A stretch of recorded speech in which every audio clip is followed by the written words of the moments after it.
Conan Exiles Isle of Siptah introduces a massive new world to Conan Exiles, filled with secrets, challenges, and treasure. Explore the mysterious vaults of the Elder races. Battle for control over powerful surges of sorcery. Survive the vicious storm raging around the tower. And face the monstrous spider god, Zath. We have worked closely with the community to improve and expand the island since the launch of Early Access. And with full launch approaching, there is a lot to discover in Conan Exiles Isle of Siptah.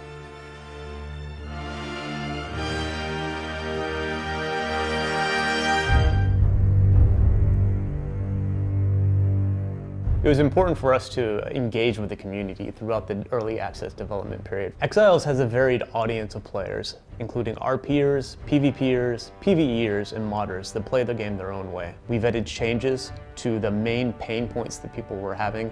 So we wanted to add proven gameplay elements from the Exiled Lands, so it's a more familiar experience, but also the same different experience, conflict-based, that we originally wanted with the Isle of Siptah.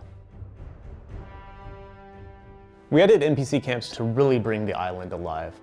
One of the main feedback points from our community is that they missed the dynamic elements of the camps from the Exiled Lands. Players can now gather thralls through the many new NPC camps that we've added.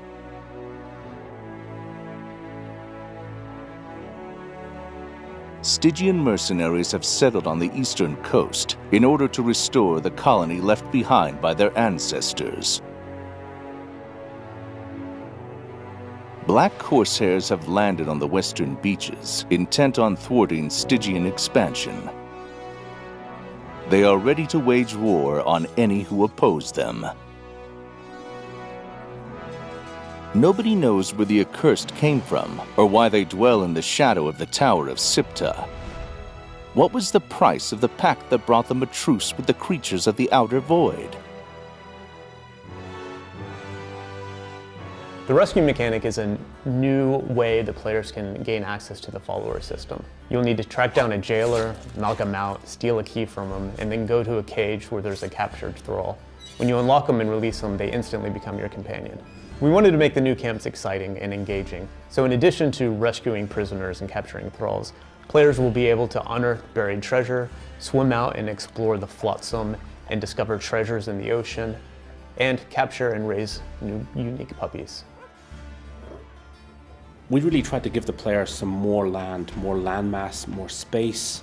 We have 3 distinctive areas in this new part of the map. We have one very large open area which is very reminiscent of the savannah or some of the early areas in the Exiled Lands. Located in the center of the savannah, we have a massive capital which is the remains of a fantastic and ancient civilization. What remains there though actively is these 3 pools. These can be activated by collecting small statues that are placed and scattered all through the island. Place them into the pool and they will trigger dangerous creatures, exciting encounters. Each one will be different. Each one will be unique. In the central area of the map, we have a very large floodplain. These areas will encourage the player to build in a certain way, and it will also encourage people to siege these buildings. Then we have a volcanic area.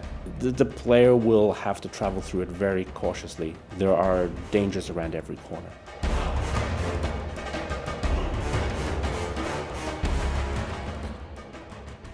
At the base of the Tower of Siptah, the players will find the Void Forge. Firstly, they need to gather fragments of power to gain access to this. But once they do, they will find a beautiful magical inner chamber.